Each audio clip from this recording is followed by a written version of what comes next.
ಕಲ್ಲೂರ ಗ್ರಾಮದಲ್ಲಿ ಸ್ತ್ರೀ ಚೇತನ ಅಭಿಯಾನ, ಮಹಿಳೆಯರು ನರೇಗಾ ಯೋಜನೆ ಸದುಪಯೋಗ ಪಡೆದುಕೊಳ್ಳಿ.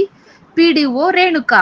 ಯಲಬುರ್ಗಾ ತಾಲೂಕು ಕಲ್ಲೂರ ಗ್ರಾಮದಲ್ಲಿ ನರೇಗಾ ಯೋಜನೆಯಡಿ ಹೆಚ್ಚಿನ ಸಂಖ್ಯೆಯಲ್ಲಿ ಮಹಿಳೆಯರು ಪಾಲ್ಗೊಳ್ಳಬೇಕು. ಮಹಿಳಾ ಭಾಗವಹಿಸುವಿಕೆ ಹೆಚ್ಚಿಸಲು ಈ ಬಾರಿ ಸ್ತ್ರೀ ಚೇತನ ಅಭಿಯಾನ ಹಮ್ಮಿಕೊಂಡಿದ್ದು, ಅದರ ಸದುಪಯೋಗವನ್ನು ಮಹಿಳೆಯರು ಪಡೆಯಬೇಕು ಎಂದು ಕಲ್ಲೂರ ಗ್ರಾಮ ಪಂಚಾಯಿತಿ ಪಿಡಿಒ ಆದ ರೇಣುಕಾ ಟಂಕದ ಹೇಳಿದರು. ಯಲಬುರ್ಗಾ ತಾಲೂಕಿನ ಕಲ್ಲೂರ ಗ್ರಾಮ ಪಂಚಾಯಿತಿ ವ್ಯಾಪ್ತಿಯಲ್ಲಿ 2025-26ನೇ ಸಾಲಿನ ಮಹಾತ್ಮ ಗಾಂಧಿ ರಾಷ್ಟ್ರೀಯ ಗ್ರಾಮೀಣ ಉದ್ಯೋಗ ಖಾತ್ರಿ ಯೋಜನೆಯಡಿ ಕೈಗೊಂಡಿರುವ ನಾಲಾ ಹೂಳೆತ್ತುವ ಕಾಮಗಾರಿ ಸ್ಥಳದಲ್ಲಿ ಸ್ತ್ರೀ ಚೇತನ ಅಭಿಯಾನ ಕಾರ್ಯಕ್ರಮದಲ್ಲಿ ಅವರು ಮಾತನಾಡಿದರು. ಏಪ್ರಿಲ್ 1ರಿಂದ ನರೇಗಾ ಕೂಲಿ ಮೊತ್ತ 370 ರೂಪಾಯಿಯಾಗಿದೆ. ಇಲ್ಲಿ ಗಂಡು ಹೆಣ್ಣಿಗೆ ಸಮಾನ ಕೆಲಸಕ್ಕೆ ಸಮಾನ ಕೂಲಿ ಸಿಗಲಿದೆ.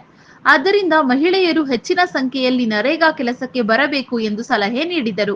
ತಾಲೂಕು ಐಇಸಿ ಸಂಯೋಜಕರಾದ ಶರಣಪ್ಪ ಹಾಳಕೇರಿ ಮಾತನಾಡಿ, ನರೇಗಾ ಕೆಲಸ ಮಾಡುವ ಅಕುಶಲ ಕೂಲಿಕಾರರು ಎನ್ಎಂಎಂಎಸ್ ಆಪ್ ಮೂಲಕ ಕಡ್ಡಾಯವಾಗಿ ಹಾಜರಾತಿ ಹಾಕಬೇಕು. ನಂತರ ತಮಗೆ ನಿಗದಿಪಡಿಸಿದ ಅಳತೆಯಂತೆ ಕೆಲಸ ಮಾಡಿದರೆ ದಿನಕ್ಕೆ 370 ರೂಪಾಯಿ ಕೂಲಿ ದೊರೆಯಲಿದೆ. ಆ ಪ್ರಕಾರ ಎಲ್ಲರೂ ಕೆಲಸ ಮಾಡಿ ಹಣ ಪಡೆಯಬೇಕು.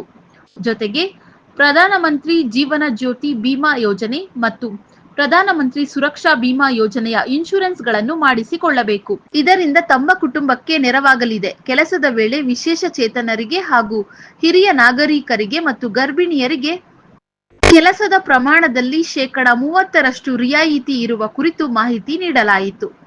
ಈ ಸಂದರ್ಭದಲ್ಲಿ ಗ್ರಾಮ ಪಂಚಾಯಿತಿ ಕರ ವಸೂಲಿಗಾರರು, ಬಿಎಫ್ಟಿ ಕಾಯಕ ಬಂಧುಗಳು, ಕೂಲಿಕಾರರು ಹಾಜರಿದ್ದರು. ವರದಿ ಸಿಎ ಆದಿ, NKS TV4 ಯಲಬುರ್ಗಾ.